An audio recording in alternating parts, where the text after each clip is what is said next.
अमेरिकी दूतावास के पास मिसाइल अटैक हुआ है। दूतावास परिसर में 10 बड़े धमाके सुने गए हैं।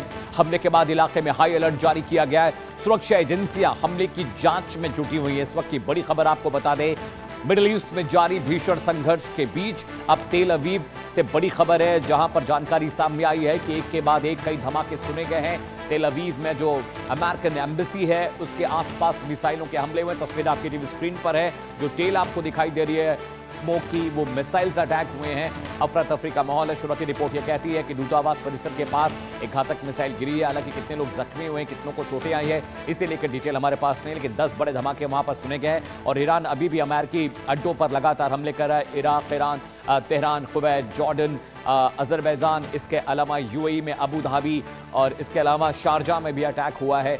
और लगातार ईरान अभी भी इजराइल पर भी अटैक कर रहा है, अमेरिकी फ्लीट्स पर भी अटैक कर रहा है। और जो फौजी अड्डे हैं मिडिल ईस्ट में अलग अलग इलाकों में, वहां पर भी लगातार ड्रोन और मिसाइल के जरिए अटैक किया जा रहा है। फिलहाल जो बड़ी खबर आ रही है, अमेरिकी दूतावास के आसपास वहां पर हमला हुआ है। हमले के बाद इलाके में अलर्ट जारी किया गया। तेल अवीव जो है राजधानी है इजराइल की, वहां पर जो यूएस एम्बेसी है वहां पर अब मिसाइल्स अटैक की खबरें आ रही हैं। दो खास मेहमान मेरे साथ जुड़े हुए हैं, रावत साहब हैं और अग्निहोत्री जी हैं। ये दोनों ही ज्योतिषी हैं, एस्ट्रोलॉजर हैं। अग्निहोत्री जी, मैं आपके पास आ रहा हूं। एक बड़ा सवाल ये भी है, जैसा कि रावत साहब बता रहे हैं कि भारत की भूमिका बहुत अहम होती है। क्या भारत के लिहाज से क्या हमें बहुत नुकसान होने वाला है? हालांकि जंग होती तो तमाम दुनिया भर में अलग अलग कारक है जो नुकसान पहुंचाते हैं, कहीं कारोबार, कहीं क्रूड, कहीं इंपोर्ट एक्सपोर्ट, बहुत सारी चीज़ें होती हैं, डी डॉलराइजेशन, पैसे के वैल्यू ऊपर नीचे होना। लेकिन भारत क्या महफूज है, क्या सेफ रहेगा इस पूरे घटनाक्रम से जो चल रहा है? देखिए, भारत गुरु है और गुरु सदा गुरु रहता है। गुरु की सदैव विजय होती है, क्योंकि संपूर्ण सृष्टि, सारी दुनिया गुरु को प्रणाम करती है।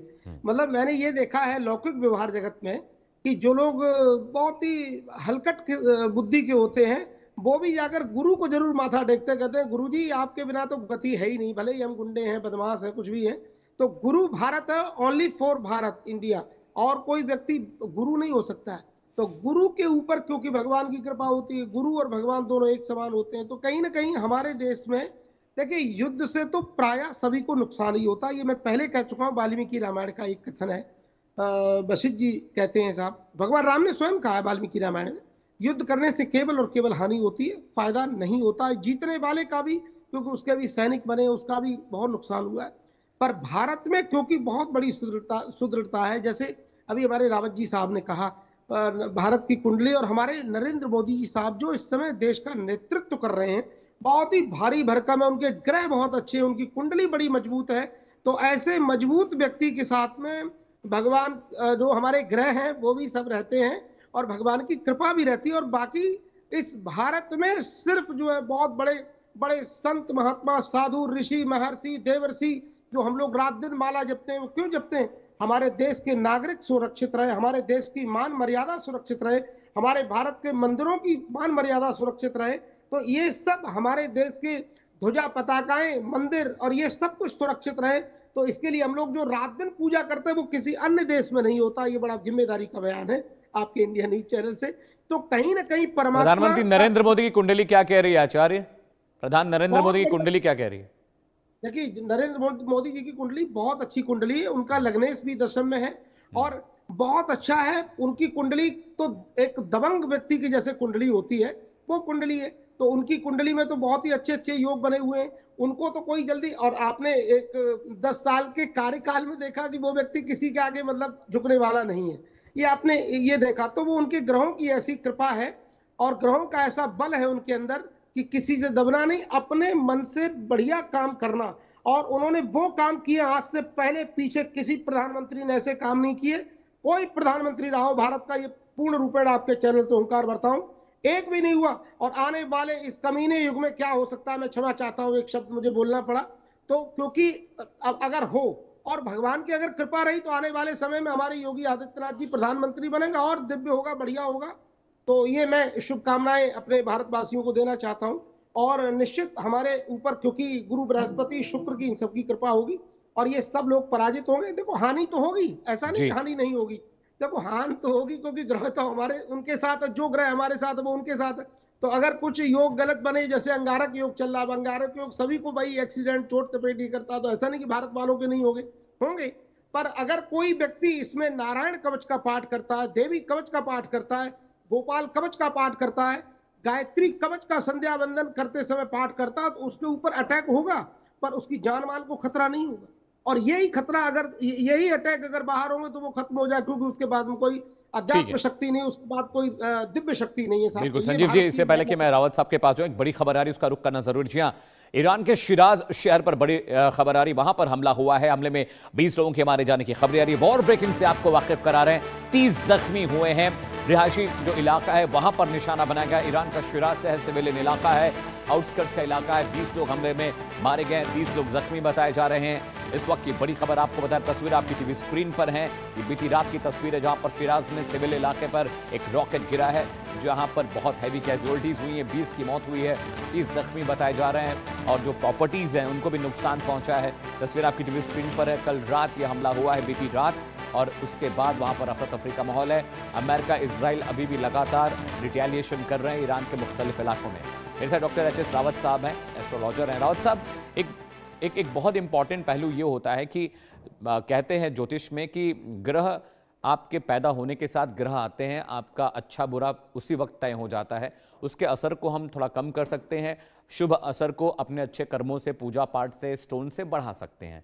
तो क्या भारत जब बना, भारत खंडे जम्बू द्वीपे जब भारत बना, तो इसने अपनी किस्मत पहले से तय कर ली थी। लेकिन पूरी दुनिया का रावत साहब सिनेरियो देखिए कि पूरा मिडिल ईस्ट यानी मुस्लिम राष्ट्र पूरा जद में है। America, Israel, Pakistan, Balochistan, Iraq, Iran, Tehran, Azerbaijan, ये पूरा खत्म हो रहा है। चाइना एक ऐसा मुल्क दिखाई देता है जहां थोड़ी शांति है, वहां पर आतंकवाद भी नहीं है, वो दूसरों के मामलों में दखल भी नहीं देते, उनका फोकस सिर्फ कारोबार पर रहता है। भारत के साथ भी हूबहू ऐसी ही तस्वीर है कि हम अपने काम पर फोकस रखते हैं, हम इन्फिल्ट्रेशन, आतंकवाद, इन मसलों से हम दूर रहते हैं। लेकिन पाकिस्तान हमारे जो करीब है वो हमें बहुत परेशान करता है। पाकिस्तान की कुंडली क्या कहती है भारत के लिहाज से? हालांकि जंग तो चल रही है और भारत कभी भी पाकिस्तान के साथ भी जंग में शामिल हो सकता है। ऑपरेशन सिंदूर हमने किया था, पार्ट 1, पार्ट 2 की तैयारी चल रही है। इसमें अमित जी क्या होता है कि कोई भी जो देश होता है, जब उसका बंटवारा होता है तो उस समय की वो गोचर कुंडली होती है।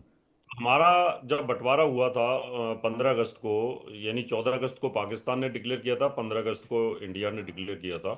तो उस समय पर लगन का प्रभाव था, यानी सिर्फ आधे घंटे का फर्क था। तो वो मेष लगन के अंदर उस समय उन्होंने बंटवारा किया था। तो उस समय का जो गोचर था वो मेष लगन का था, और हमारा जो डिक्लेयर हुआ था तो वो वृष लगन का था। तो मेष लगन जो होती है उस समय आक्रामक होती है। तो उन्होंने तो आक्रामकता ही लेकर के, यानी कहीं ना कहीं मार काट करके देश को तोड़ा था, हिंदुस्तान को तोड़ा था।